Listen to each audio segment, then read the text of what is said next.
Hello दोस्तों, आज हम लोग पढ़ेंगे क्लास 10 का जो है ये चैप्टर नंबर 2 होंगे, जो कि जीव विज्ञान का है, जो कि नियंत्रण एवं समन्वय से रिलेटिव है। तो इसका पहला ऑब्जेक्टिव दिया गया है कि जिबरेलिन जो है एक प्रकार क्या, देखिए जिबरेलिन एक प्रकार के आपका क्या होता है, ये हार्मोन होते हैं।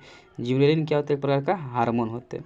आगे बोलते हैं कि दूसरा क्वेश्चन है कि शरीर में समन्वय किसके द्वारा होता है। देखिए शरीर में समन्वय द्वारा किसके द्वारा होते हैं, तो आपका ये करेक्ट ऑप्शन हो जाएगा आपका तंत्रिका तंत्र व अंतःस्रावी के द्वारा होता है। आगे बोले कि हार्मोन स्त्रावित होता है। देखिए ऑप्शन दिया गया कि अंतःस्रावी द्वारा ग्रंथि से या बाह्य स्त्रावी ग्रंथि से, नलिका ग्रंथि से, या इनमें से कोई नहीं। तो आपका करेक्ट ऑप्शन हो जाएगा अंतःस्रावी ग्रंथि से होते हैं।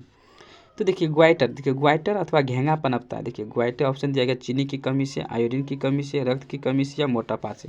तो देखिए ग्वाइटर अथवा घेंगा पनपता जो है आपका किससे होता है, ये आपका आयोडीन की कमी से पनपता है। आगे है कि मानव शरीर में मतलब पाए जाने वाले ज्ञानेंद्रिय नाक, जिह्वा, कान उपयुक्त सभी, तो ये आपका उपयुक्त सभी हो जाएंगे क्योंकि ये सभी ज्ञानेंद्रियां हैं। आगे बोल रहे हैं कि मस्तिष्क से निकलने वाली तंत्रिका ए कहलाती है क्या। देखिए मस्तिष्क से निकलने वाली तंत्रिका ये कहलाती है आपका कपाल तंत्रिका कहलाते हैं। तो चलिए आगे क्वेश्चन है कि कपाल तंत्रिका कहलाता है, ठीक। थायरॉक्सिन का स्त्रवन कहाँ होता है। देखिए थायरॉक्सिन का अगर स्त्रवन की बात करें तो ये आपका होता है थायराइड में होते हैं। चलिए आगे है कि मानव में डायलिसिस थैली होती है। देखिए मानव में जो डायलिसिस थैली होती है कहाँ होता है आपका, ये नेफ्रॉन में होते हैं। चलिए आगे क्वेश्चन आपका है कि निम्नलिखित में पादप हार्मोन है कौन। देखिए पादप हार्मोन की बात करें तो ये आपका हो जाएगा, तो ऑप्शन दिया गया आपका कि जिबरेलिन, ऑक्सिन, या एबिसिक, या उपयुक्त सभी। तो ये आपका देखिए इसका उपयुक्त सभी हो जाएंगे, उपयुक्त सभी हो जाएंगे, यह पादप हार्मोन है आपका। चलिए छुई की पत्ती की गति जो होती है क्या होते हैं, ऑप्शन दिया गया निशाकुंचन, या प्रकाशनुचन, या कंपानुकुचन, या उपयुक्त सभी। तो आपका करेक्ट आंसर हो जाएगा इसमें कंपानुकुचन जो होते हैं कि छुई की पत्ती क्या होता है, कंपाकुंचन, इसको छूने के बाद ये सिकुड़ जाते हैं, इसलिए इसको कंपाकुंचन कहते हैं। आगे बोले भोजन का पचना किस प्रकार की अभिक्रिया। देखिए भोजन का पचना एक प्रकार का उपचयन अभिक्रिया है। चलिए आगे क्वेश्चन है कि 12वां क्वेश्चन कि कौन सा पादप जो है नियंत्रक फल बेचने वाले द्वारा उपयोग किया जाता है। तो इसमें दिया गया ऑप्शन कि एबिसिक अम्ल, जिब्रेलिन, या इथाइन, या ऑक्सिन। तो देखिए बोल रहे कि कौन सा पादप नियंत्रक फल बेचने वाले द्वारा उपयोग किया जाता है, ये आपका इथाइलिन।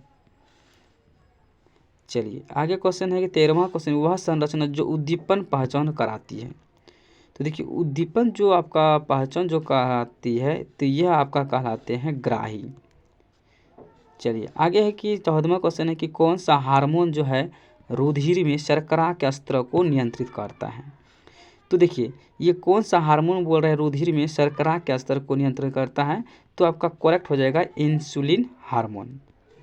चलिए आगे कि पत्तियों का मुरझाना निम्न किसके प्रभाव से होता है। देखिए पत्तियों का मुरझाना एक प्रकार का किसके कारण होता है, ये आपका एबिसिक अम्ल के कारण होते हैं।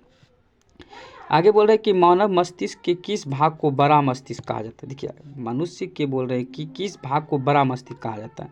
तो आपका ऑप्शन दिया गया है कि मध्य मस्तिष्क, पश्चिम मस्तिष्क, अग्र मस्तिष्क, या उपयुक्त सभी। तो इसमें करेक्ट हो जाएगा आपका अग्र मस्तिष्क को क्या बोलते हैं, बड़ा मस्तिष्क कहते हैं।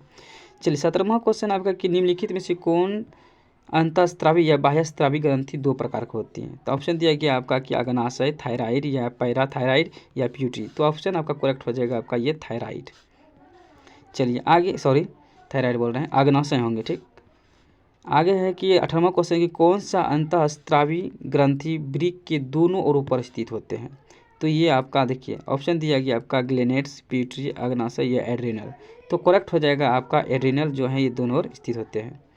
चलिए आगे है कि जीवों में ध्वनि ग्रहण बोल रहे हैं कि जीवों में ध्वनि ग्रहण करने के संवेदी अंग जो होते हैं क्या होते हैं, आपका श्रवण ग्राही होते हैं।